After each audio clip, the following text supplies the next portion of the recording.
మహాకుంభమేళాలో కోట్లాది మంది భక్తులు పుణ్యస్నానం చేసి పులకరించిపోతున్నారు. 144 ఏళ్లకోసారి వచ్చే ఈ కుంభమేళాలో ఎంతో మంది విచిత్రమైన వ్యక్తులు దర్శనమిస్తున్నారు. యాపిల్ ఫౌండర్ స్టీవ్ జాబ్స్ సతీమణి నుంచి ఇంటర్నేషనల్ సెలబ్రిటీలు కూడా ప్రయాగ్రాజ్ లో దర్శనమిస్తున్నారు. అయితే ఇప్పుడు కుంభమేళాకే హాట్ టాపిక్ గా మారాడో యువకుడు, అతనే ఐఐటి బాబా. ఇదేం పేరు అనుకుంటున్నారా? అతను బాబా అభయ్ సింగ్. అయితే ఐఐటిలో చదువుకున్న తర్వాత ఇలా బాబా అవతారం ఎత్తాడు. అందుకే ఐఐటి బాబా అంటున్నారు. మరి అంత గొప్ప ఇన్స్టిట్యూట్ లో చదివి ఇలా ఎందుకు అయ్యాడంటే దాని వెనక ఓ పెద్ద కథే ఉంది. అయితే బాబా అవతారంలో ఉన్న అబ్బాయి ఇంగ్లీష్ లో దంచి కొడుతూ ఇంటర్వ్యూలు ఇస్తున్నాడు. ఎంత ఆధ్యాత్మికమైనా కూడా సైన్స్ ను బేస్ చేసుకునే జీవనం సాగించాలని గొప్పగా చెబుతున్నాడు. అంతేకాదు సద్గురుకు ఏమీ తెలియదు, కానీ ఆయన డాక్టర్లు, ఇంజనీర్లు, సైంటిస్టులతో మాట్లాడుతుంటాడు.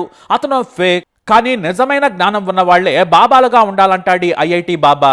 చదువులో topper, all India rank 731. IIT బాంబేలో చదివాడు. క్యాంపస్ ఇంటర్వ్యూలో జాబ్ కూడా కొట్టాడు.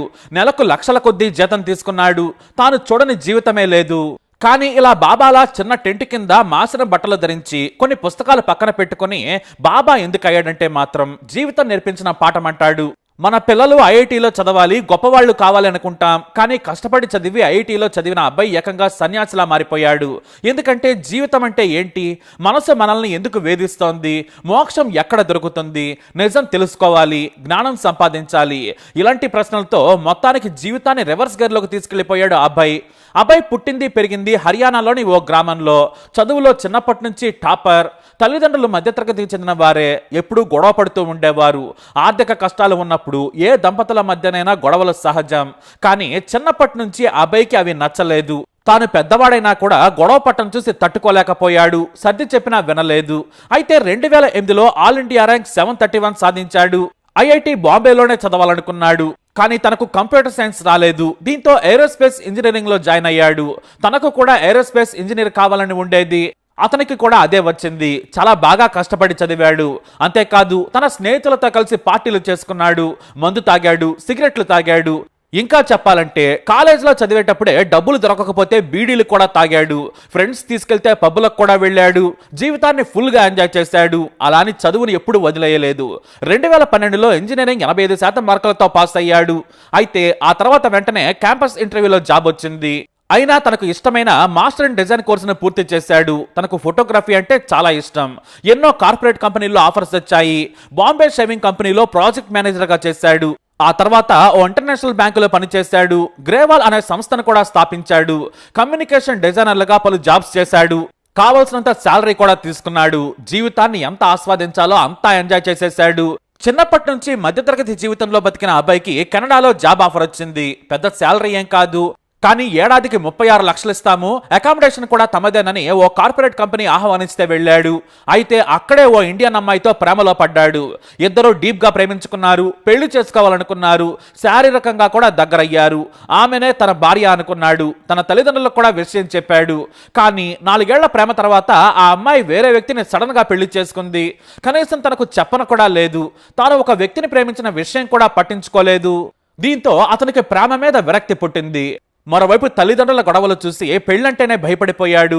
2022లో ఇండియాకి వచ్చిన అబ్బాయి తీవ్రమైన డిప్రెషన్లోకి వెళ్లిపోయాడు. జీవితం మీద విరక్తి కలిగింది. మనసు బాగా లేకపోవడంతో కొంతమంది పిల్లలకు ఫిజిక్స్ పాఠాలు చెప్పాడు.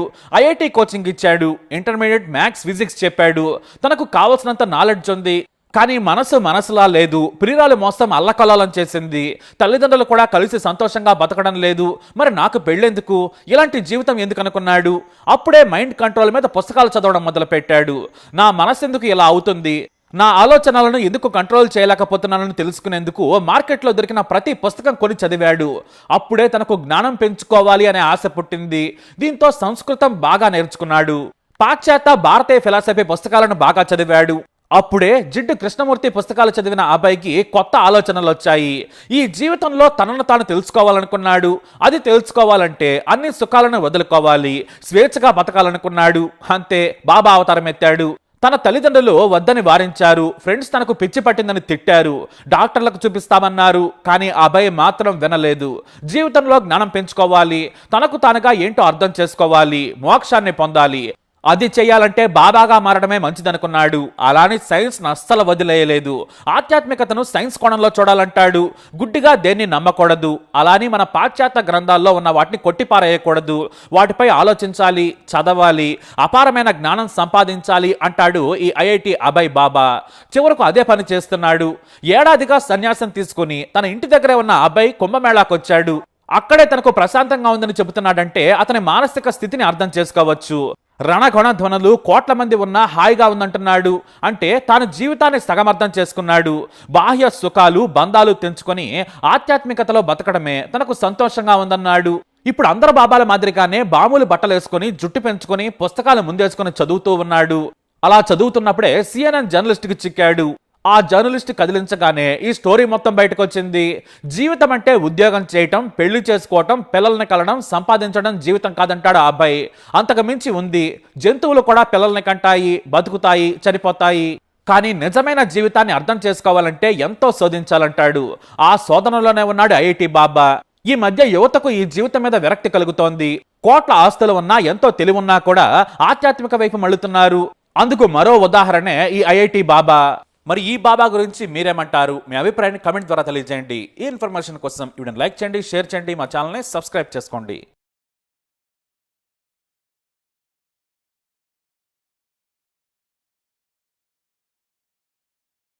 I am come from Haryana. I was born in Haryana.